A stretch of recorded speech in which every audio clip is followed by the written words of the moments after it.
धर्मादाय आयुक्तांच्या मदतीने किंवा राज्य सरकारने ज्यांना जमिनी प्रदान केलेल्या आहेत अशी अनेक रुग्णालये मुंबई आणि पुण्यात आहेत आणि गेली जवळजवळ 10-15 वर्ष विधिमंडळात हा सातत्याने विषय येतो की जेवढ्या प्रमाणात चांगला उपचार रुग्णांना मिळायला पाहिजे तेवढा अनेक ठिकाणी मिळत नाही, तर काही वेळेला ते गरीब असल्यामुळे त्यांना प्रवेशच नाकारला जातो। या पार्श्वभूमीवरती दीनानाथ रुग्णालयामध्ये जे काही घटना समोर आली आहे त्याबद्दल त्या रुग्णालयांनी पण स्वतःचा अहवाल दिलेला आहे, परंतु महाराष्ट्राचे आरोग्यमंत्री प्रकाशजी आबिटकर हे अत्यंत संवेदनशील आणि सकारात्मक भूमिका असणारे मंत्री महोदय आहेत, त्यामुळे त्याची राज्य सरकारने दखल घेतलेली आहे।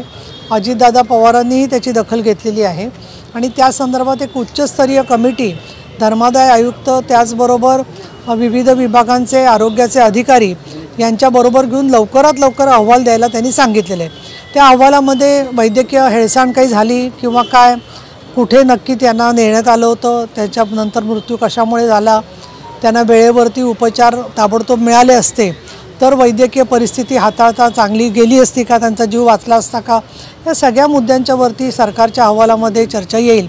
परंतु आत्ता नुकत्याच झालेल्या अधिवेशनात सुद्धा मी स्वतः चेअरवरून उपसभापती म्हणून सरकारला निर्देश दिलेले होते की कोविडच्या काळामध्ये जसं डॅशबोर्ड करून कुठल्या हॉस्पिटलमध्ये किती बेड्स उपलब्ध आहेत, कुठल्या रुग्णाला ताबडतोब डिस्चार्ज मिळणार आहे, किती ICU मधल्या रूम्स उपलब्ध आहेत ही माहिती क्षणार्धात जनतेला कळली पाहिजे आणि त्यासाठी म्हणून तसे जिल्हानिहाय डॅशबोर्ड करावेत असं मी प्रकाश आबिटकर सन्माननीय आरोग्यमंत्री सभागृहात असताना निर्देश दिलेले आहेत। तर त्या प्रकारची यंत्रणा जर का पुढच्या काळात उभी राहिली तर अशा घटना टाळता येतील आणि याला जे जबाबदार असतील त्यांच्यावरती सरकार योग्य ती कारवाई करेल। ते मुख्यमंत्र्यांनी स्वतः सांगितलं की मुख्यमंत्री कक्षातून देखील फोन गेला होता, मात्र त्याला देखील प्रतिसाद मिळाला नाही। ते मुख्यमंत्री कक्षातून फोन जातो, आमदारांना या सगळ्या प्रकरणामध्ये दखल घ्यावी लागते, किती गंभीर हा सगळा प्रकार आहे? गंभीर असं आहे, प्रत्येक रुग्ण त्याची दखल घेणं गंभीरच असतं, परंतु चौकशी चालू आहे। मी उपसभापती पदावर स्वतः आहे, अशा वेळेला त्याबद्दल कुठलाही निष्कर्ष आत्ता देणं हे योग्य होणार नाही, परंतु अशा घटना घडणं हे अतिशय गंभीर आहे आणि त्याची दखल राज्य सरकारने घेतलेली आहे आणि याच्या पुढच्या काळातसुद्धा धर्मादाय हॉस्पिटल्समध्ये रुग्णांना ताबडतोब उपचार कसे मिळतील आणि ज्यांच्याकडे ते पैसे भरण्याची परिस्थिती नाही आहे त्यांना त्याच्यातून कशा पद्धतीने सामावून घेतलं जाईल याच्यावरती सरकार जरूर निर्णय करेल।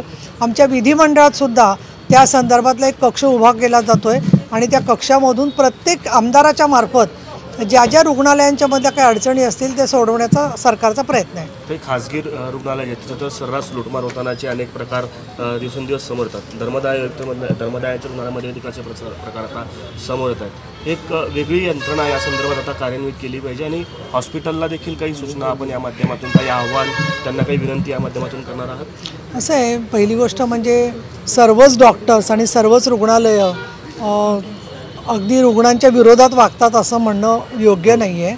अनेक ठिकाणी डॉक्टर्स आणि रुग्णालयं ही चांगल्या प्रकारे रुग्णांना मदत करतात आणि आमच्या शब्दाचा मान देऊन उपचाराच्या वेळी झालेला खर्चसुद्धा बऱ्याचशा वेळेला कमी केला जातो।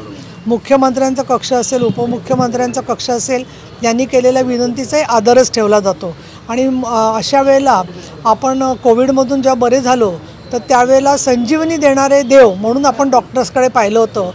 काही अपप्रवृत्ती असतील त्या दूर करण्याचा आपण प्रयत्न केला पाहिजे, परंतु सर्वसामान्य डॉक्टर्स, सर्वसामान्य हॉस्पिटलमध्ये काम करणारे लोक आणि अनेक खाजगी रुग्णालय असतील, सरकारी रुग्णालय असतील, यातल्या डॉक्टर्सचं नीतिधैर्य खच्ची होईल अशा प्रकारचा हिंसाचार कोणी करू नये असं माझं त्यांना महाराष्ट्राच्या मधली भगिनी म्हणून आवाहन आहे।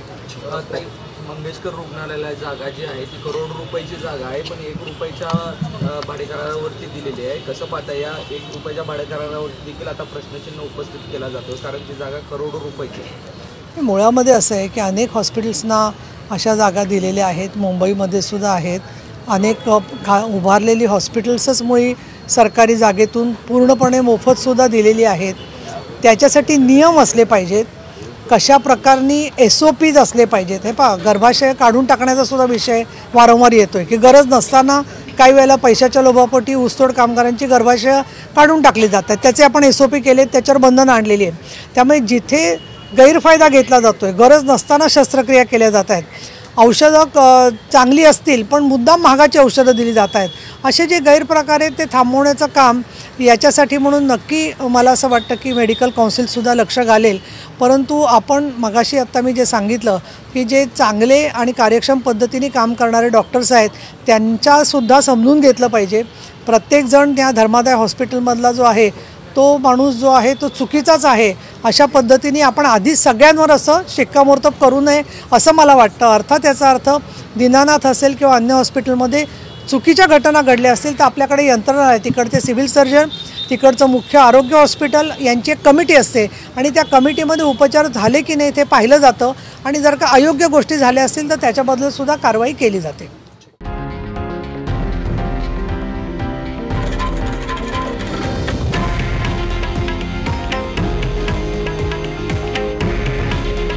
हे आहे देशातील नंबर 1 न्यूज नेटवर्क आणि आपण पाहत आहात TV9 मराठी.